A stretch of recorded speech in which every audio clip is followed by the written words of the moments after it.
नमस्ते, मैं हूँ गिरीश सिद्धराम शिंदे और आज के इस कंडेंसर अप्रोच के टॉपिक में आप सभी का स्वागत है। वाटरप्रूफ कंडेंसर जो होता है उसकी जो इफिशियंसी होती है, मतलब कार्य क्षमता जो होती है, वो टोटली अप्रोच के ऊपर डिपेंड है। और जब वाटरप्रूफ कंडेंसर का जो अप्रोच होता है वो दिए गए रेंज में होता है, तो वाटरप्रूफ कंडेंसर अपनी पूरी कार्य क्षमता से काम करता है।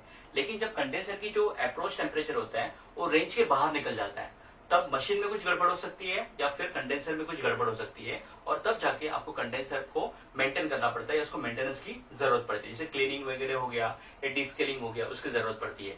तो कंडेंसर की डिस्केलिंग कब करना है या मेंटेनेंस कब करना है, ये आपको कैसे पता चलेगा? अप्रोच टेम्परेचर से पता चलेगा। तो आज की इस वीडियो में हम अप्रोच टेम्परेचर निकाल के देखेंगे, कंडेंसर का अप्रोच टेम्परेचर कितना होना चाहिए, और फिर उससे हम डिसाइड कर सकते हैं कि वेदर कंडेंसर को जो मेंटेनेंस या डिस्केलिंग की जरूरत है या नहीं। कंडेंसर का अप्रोच टेम्परेचर निकालने से पहले हम जो कंडेंसर है उसके पार्ट्स की जानकारी लेंगे और उसके टेम्परेचर्स वगैरह है, इसकी जानकारी पहले लेंगे। तो यहाँ पे जो मैंने ड्रॉ किया है that is water cooled condenser, पानी से ठंडा होने वाला कंडेंसर है। और जो ब्लैक कलर में आपको नजर आ रहा है वो उसका शेल है, और ये जो रेड कलर में नजर आ रहा है that is refrigerant in vapour form, refrigerant vapour form में। तो रेफ्रिजरेंट का एक है इनलेट है, मतलब कंप्रेसर से जो हाई प्रेशर हाई टेम्परेचर का वेपर रेफ्रिजरेंट आता है वो शेल में ऊपर से आता है, और राउंड राउंड ये सब क्या है? वेपर रेफ्रिजरेंट है। और नीचे आपको ये जो नजर आ रहा है वो लिक्विड कंडेंस हुआ रेफ्रिजरेंट है।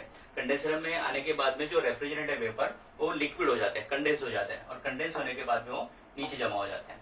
तो ये ब्लैक वाला शेल है, और ये जो ब्लू कलर आपको लाइन नजर आ रही है ब्लू कलर की, वो जो है ट्यूब साइड है। ओके, तो कंडेंसर के ट्यूब साइड में मोस्टली पानी होता है। तो कूलिंग डोर से जो ठंडा पानी आता है, ओके, वो ठंडा पानी अप्रोक्सीमेटली उसका टेम्परेचर यहाँ पे हमने माना है 29 डिग्री सेल्सियस, या डिग्री फ़ारेनहाइट में देखेंगे तो 84 डिग्री फ़ारेनहाइट का ठंडा पानी है जो कूलिंग टॉवर से आ रहा है, और कूलिंग टॉवर से कंडेंसर के इनलेट में आ रहा है। ओके, ये ठंडा पानी फिर आगे बढ़ेगा, और आगे बढ़ते बढ़ते जो रेफ्रिजरेंट है वेपर रेफ्रिजरेंट उसमें से हीट को एब्जॉर्ब करेगा। एब्जॉर्ब करने के बाद में कंडेंसर जो आउटलेट होता है पानी का, उसमें जाते जाते इस एग्जांपल में पानी का टेम्परेचर 94 डिग्री फ़ारेनहाइट हो रहा है, या फिर डिग्री सेल्सियस में 34 डिग्री सेल्सियस का जो वाटर है यहाँ से कूलिंग टॉवर को वापस ठंडा होने के लिए जाएगा। ओके, और जो रेफ्रिजरेंट है जो लिक्विड फॉर्म में आ गया है उसका अगर सैचुरेशन टेम्परेचर देखने जाएंगे तो टेम्परेचर है इस एग्जाम्पल में 95 डिग्री फ़ारेनहाइट या फिर 35 डिग्री सेल्सियस। ओके, इस एग्जांपल में हमने माना है ये जो रेफ्रिजरेंट है यहाँ पे वो 134A है। ओके, और इसका जो डिस्चार्ज प्रेशर है रेफ्रिजरेंट का, मतलब कंडेंसर का जो प्रेशर है दैट इज 114 PSIG, इतना इसका डिस्चार्ज प्रेशर है। और अगर हम प्रेशर टेम्परेचर चार्ट्स होते हैं जिसमें प्रेशर से टेम्परेचर का पता कर सकते हैं, तो 134A का अगर आप प्रेशर टेम्परेचर चार्ट देखते हो तो उसमें 114 के सामने आपको रेफ्रिजरेंट का सैचुरेशन टेम्परेचर मिलेगा। ओके, वो सैचुरेशन टेम्परेचर यहाँ पे है 95 डिग्री फ़ारेनहाइट, और इसके लिए मैंने यहाँ पे जो लिक्विड रेफ्रिजरेंट है इसका टेम्परेचर यहाँ पे 95 डिग्री फ़ारेनहाइट लिखा हुआ है, और उसी को अगर डिग्री सेल्सियस में कन्वर्ट करेंगे तो कितना हो जाएगा? 35 डिग्री सेल्सियस।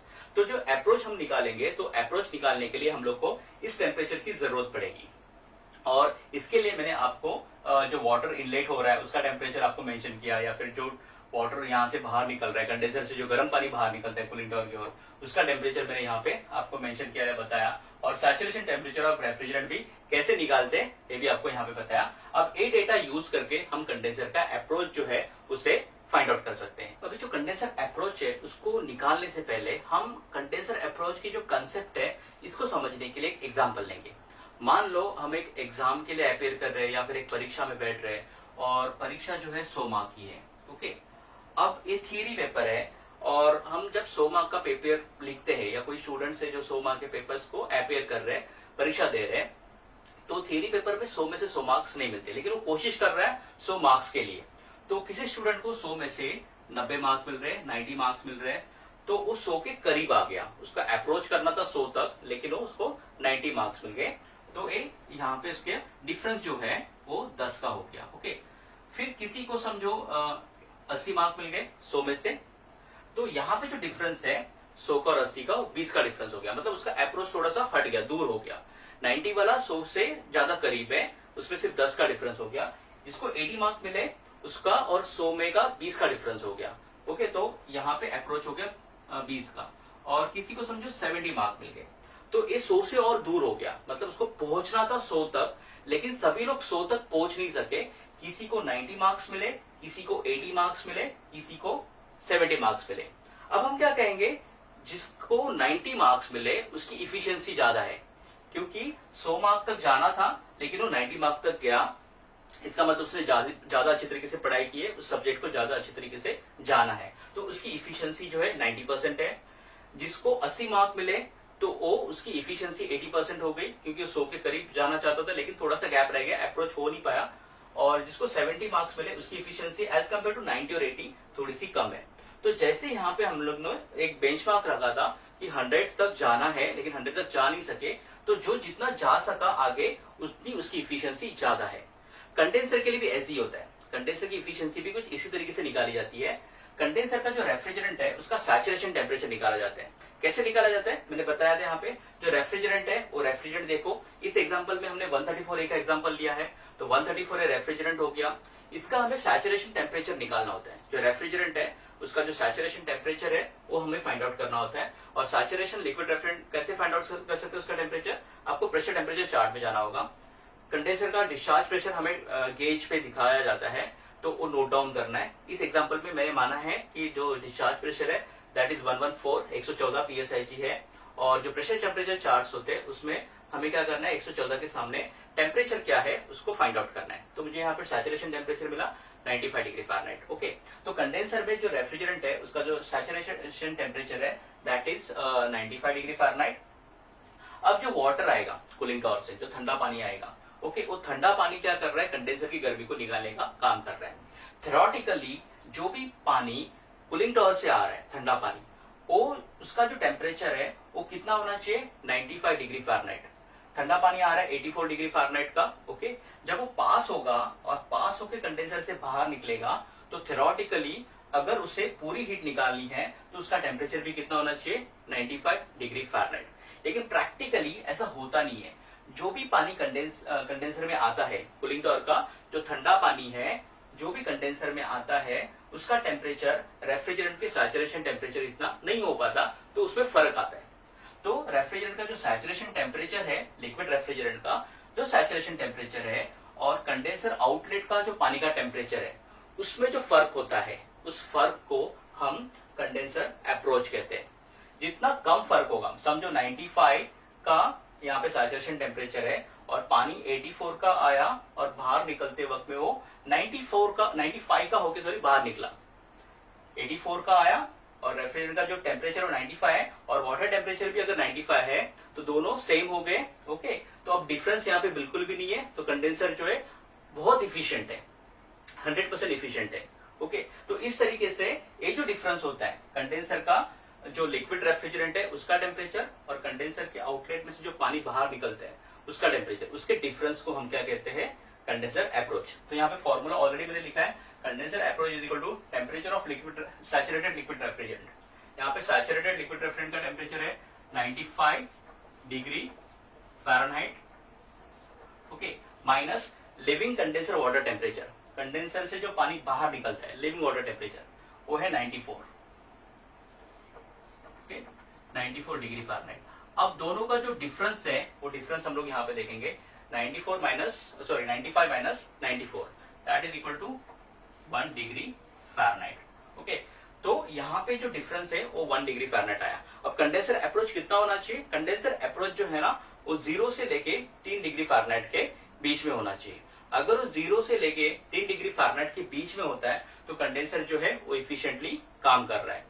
हमने जो एग्जांपल देखा, इस एग्जांपल में जो अप्रोच है वो हम लोग को 1 डिग्री फ़ारेनहाइट मिला, जो 0 और 3 के बीच में है। इसका मतलब अगर ये टेम्परेचर है तो कंडेंसर जो है इफिशिएंटली काम कर रहा है। ये जो कंडेंसर अप्रोच होता है ना, वो अप्रोच का जो रेंज होता है that is in between 0 degree Fahrenheit से 3 डिग्री फ़ारेनहाइट के बीच में अप्रोच होना चाहिए। जैसे यहाँ पे मेरे को 1 डिग्री फ़ारेनहाइट इसका जो आंसर मिला, तो वो जो आंसर है वो 0 से लेके 3 डिग्री फ़ारेनहाइट के बीच में होना चाहिए। तो कभी कभी क्या होता है, कभी कभी ना ये जो कंडेंसर ट्यूब्स होती है, इस कंडेंसर ट्यूब पे कंटिन्यूसली वाटर फ्लो हो रहा है, तो कंटिन्यूसली अगर वाटर फ्लो हो रहा है तो उसमें स्केल फॉर्मेशन होता है, ओके। या फिर बायोलॉजिकल ग्रोथ, मतलब कुछ छोटे मोटे पेड़ पौधे जैसे बोलते हैं ना, अलगे टाइप, या फिर काई बोलते हैं उसको, ओके। वो काई इसमें जमा हो जाती है, स्केल फॉर्मेशन मतलब मिनरल्स जमा हो जाते हैं, कैल्शियम हो गया तो कैल्शियम जैसे मिनरल जमा हो जाएंगे, या फिर काई जमा होगी, जिसको बायोलॉजिकल ग्रोथ हम लोग बोलते हैं, ओके। तो इस टाइप से अगर कुछ उसमें फॉलिंग हो गई या फिर स्केल फॉर्मेशन हो गया, अब क्या होगा, जो हीट ट्रांसफर जितनी होनी चाहिए उतनी हीट ट्रांसफर नहीं होगी। मतलब यहाँ पे जो पानी आ रहा है 84 डिग्री फ़ारेनहाइट का, जाते वक्त में इस एग्जांपल में मैंने बताया कि 94 डिग्री फ़ारेनहाइट हो रहा है, तो शायद पानी का टेम्परेचर इतना बढ़ता नहीं है, क्योंकि ट्यूब के अंदर क्या हो गया, ये सब स्केल फॉर्मेशन हो गया या फिर काई जमा हो गई, जिसके कारण क्या होगा, ये जो टेम्परेचर है ना, ये कम हो जाएगा। ये जो 94 था, मान लो ये जो टेम्परेचर है अब हो गया 88, ओके, 88 डिग्री फ़ारेनहाइट, ओके।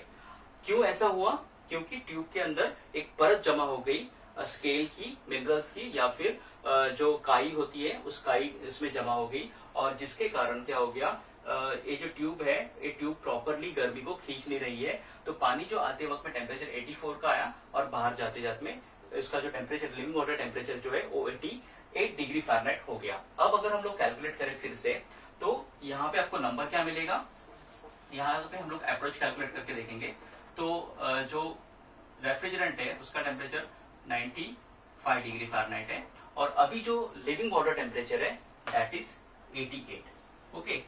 तो यहाँ पे 7 का डिफरेंस हो गया, तो यहाँ पे अप्रोच क्या हो गया, 7 डिग्री फ़ारेनहाइट, ओके। अब ये जो 7 है इस रेंज में नहीं है, ओके।